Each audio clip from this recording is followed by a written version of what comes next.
Gelandang timnas Indonesia Joey Pelupes sukses mencetak gol spektakuler saat membawa timnya AS Lommel menang 2-0 atas Patroezen. Lommel sukses menang 2-0 atas Patroezen dalam pertandingan Liga 2 Belgia atau Challenger Pro League 2025-2026. Dalam pertandingan yang digelar di Stadion Patro pada Sabtu malam WIB, Lommel mampu unggul pada menit ke-30 lewat gol Joey Pelupes.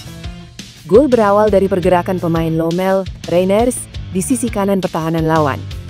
Reiners kemudian mengirimkan umpan kepada Joey Pelupes di tengah. Kemudian tanpa ampun Pelupes melepaskan tendangan yang sangat keras hingga meluncur deras menjadi gol ke pojok kanan bawah gawang lawan. Keunggulan 1-0 membuat Lommel semakin percaya diri untuk terus menekan pertahanan lawan. Namun baru pada menit ke-22 Lommel berhasil menambah keunggulan melalui gol yang dicetak Jason van Duijven. Kemenangan 2-0 Lommel bertahan hingga pertandingan berakhir. Kemenangan itu membawa Lommel naik ke peringkat ketiga klasemen Liga 2 Belgia dengan mengemas 11 poin dari 5 pertandingan yang dijalani. Tambahan 3 poin ini juga membuat Lommel berhasil mempertahankan tren positif dengan tidak pernah kalah dalam 5 pertandingan yang telah dijalani di awal musim ini. Meski sudah bermain secara profesional sejak 2022, gelandang timnas Indonesia Ivar Jenner baru mampu mencetak gol pertama dalam kariernya saat membawa Jong Utrecht menang atas RKC Waalwijk. Ivar Jenner menjadi salah satu bintang saat Jong Utrecht menang 2-0 atas RKC Waalwijk pada lanjutan Eerste Divisie di Zuidenbal Sportcomplex, Utrecht, Sabtu dini hari WIB. Masuk sebagai pengganti Emirhan Demircan pada menit ke-67. Jenner mencetak gol spektakuler pada menit ke-23. Usai menerima umpan Lindenedard, Jenner melepaskan tendangan keras dari luar kotak penalti. Tendangan Jenner bersarang di pojok kiri gawang RKC Waalwijk tanpa mampu diantisipasi kiper Max Penkelin. Gol ini sangat bersejarah bagi Ivar Jenner. Pasalnya, pemain 21 tahun itu untuk kali pertama mencetak gol dalam karier profesional di level klub. Terus bermainnya Ivar Jenner bersama Jong Utrecht juga menjadi kabar positif bagi timnas Indonesia. Pasalnya, tim Merah Putih butuh tenaga Jenner untuk menghadapi Arab Saudi dan Irak pada babak 4 kualifikasi Piala Dunia 2026 Oktober mendatang. Timnas Indonesia akan melawan Arab Saudi pada 8 Oktober dan kemudian Irak pada 11 Oktober. Pemain keturunan, Pascal Struijk akan langsung mencetak sejarah andai dirinya mau bergabung dan membela timnas Indonesia. Pascal Struijk merupakan pemain keturunan Grade A yang malang melintang di Inggris bersama Leeds United. Sejak pemain berusia 25 tahun itu diketahui memiliki darah keturunan, banyak yang meminta agar membujuknya untuk membela timnas Indonesia. Pasalnya, Struijk punya pengalaman bermain di level tertinggi. Selain membela Leeds United, ia juga pernah menimba ilmu di Ajax Amsterdam. Bersama Leeds, Struijk mampu mencatatkan 159 penampilan di berbagai ajang dan berhasil mencetak 14 gol serta 1 assist. Tak hanya jadi andalan, pemain kelahiran Belgia ini juga beberapa kali dipercaya sebagai kapten tim berjuluk Teteachos tersebut.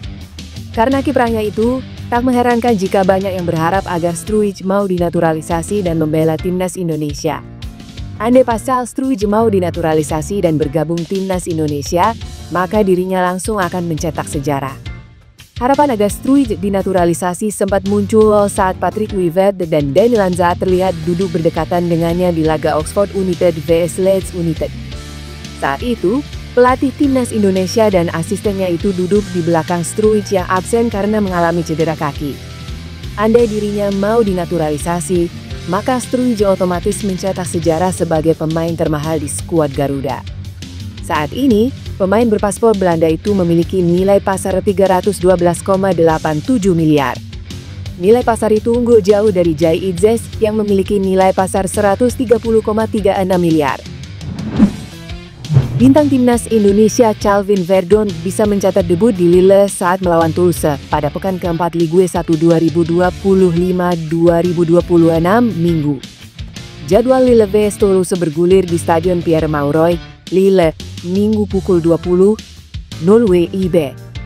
Besar harapan Verdon bisa langsung tampil pada laga ini.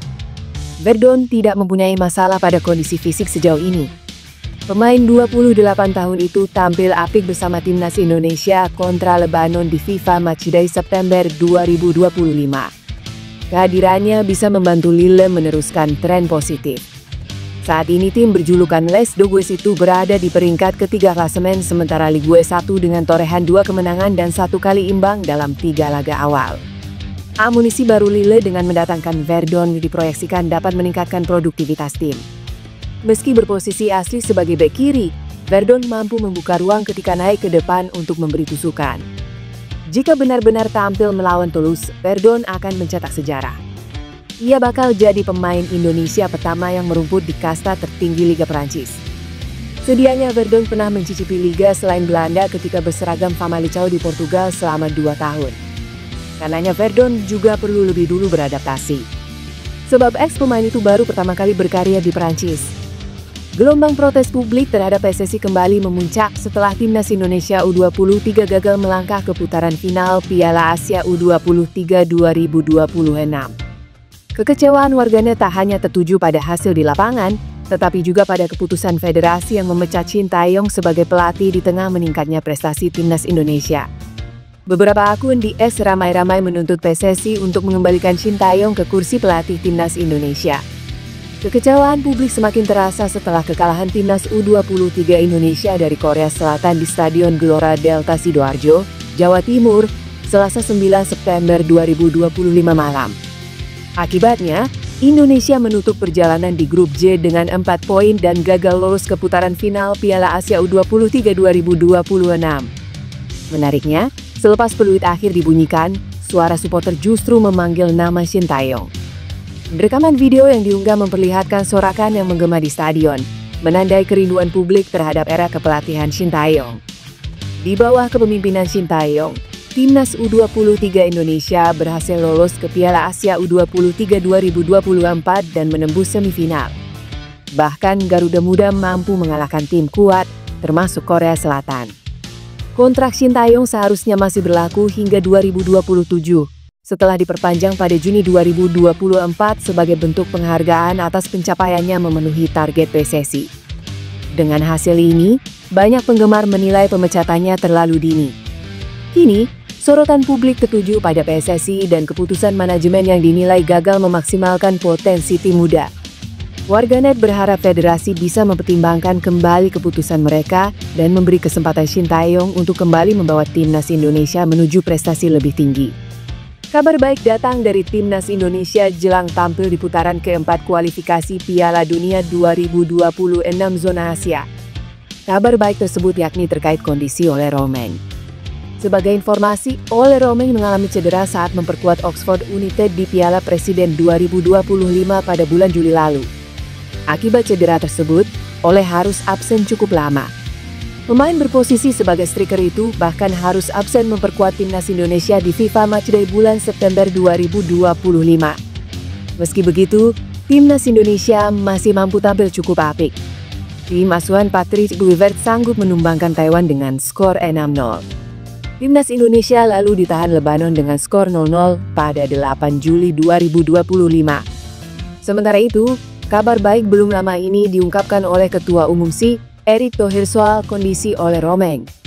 Erick Thohir menyebut bahwa Ole sejatinya sudah ingin bermain untuk timnas Indonesia di FIFA Matchday bulan September 2025. Hal ini tentu menjadi bukti bahwa Ole berpeluang besar untuk bisa kembali tampil di lapangan. Namun, Erick Thohir mengaku masih menunggu kepastian kondisi Ole dari dokter tim. Kalau Ole sendiri saya tidak bisa komen dulu sebelum sampai ada kepastian dari tim dokter. Tapi Ole sendiri saya rasa ada kirim pesan ke Coach Patrick bahwa dia ingin main, kata Erick Thohir. Kembalinya Ole tentu bisa menjadi tambahan kekuatan bagi timnas Indonesia di putaran keempat kualifikasi Piala Dunia 2026 zona Asia. Ajang ini nantinya terlaksana di Arab Saudi pada bulan Oktober 2025. Nama Tijs Dallinga, striker asal Belanda, muncul sebagai kandidat kuat di naturalisasi timnas Indonesia. Kebutuhan penyerang berkualitas menjadi prioritas utama skuad Garuda, dikutip dari kanal YouTube Yusa Nugraha. Timnas Indonesia dihadapi masalah serius di lini depan setelah Ole Romein mengalami cedera parah. Situasi tersebut menjadi opsi untuk mencari penyerang baru melalui jalur naturalisasi.